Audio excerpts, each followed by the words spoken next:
Sobrang dami ng agyo sa loob ng bahay. Tama na muna yun. Ah! Si ate ah! Nabagsakan ako. Sa mga pananlabasan. Diyan kami nagsasampay. Diyan sa pinag-aanohan nila. Pinaglilinisan nila. Ayan. Dati may bahay dyan. Diyan. Tamo. May bahay dyan dati. Ewan ko ano nangyari. Pinalaya. Yung mga lambat ni tatay yun. Kita mo? Ayan. Ito yung binili kong sasakyan sa, ano, diba?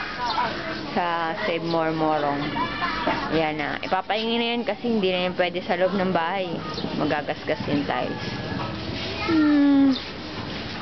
Ito nga pala yung dati kong bakuran.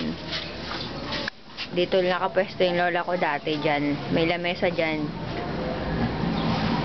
Kung saan nakatutok yung, ano, yung camera dyan. Yun yung sinasabi ko, dad. Alam mo naman yun, diba? Yan, basta nandito lang lagi si Lola, yung ang tawag ko doon, Iyang. Ito yung dati namin bahay.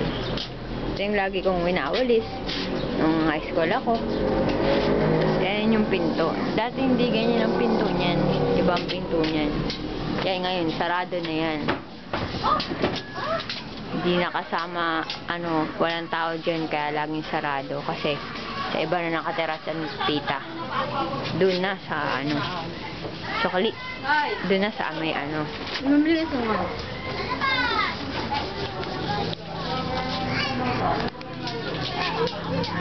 Teka lang, papasok ako dada sa kwarto. Ayan yung papag mo. Papag ko pala. Lilinisin na lang pala yan. Lilinisin.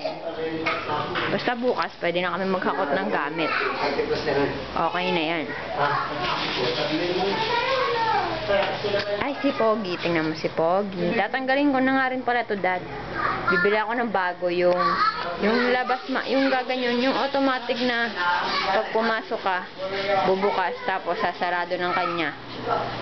Diba? Kasi hindi naman pwedeng walang harang kasi gawa ni Pogi.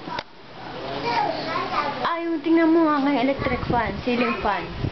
Tingnan mo ang agyo. Sobrang agyo dito. Grabe, no? Mukha ng haunted house. Grabe. Lilinisan nga ulit eh. Ito pala tong kwarto ko. Kailangan linisin. Okay. Tingnan mo, sinokmani plate mo na pagkakamalan lagi yung orasan. Kamali pa ako nalagay na date. 2009 dapat yan. Ang dali ka mabili sa ito ah.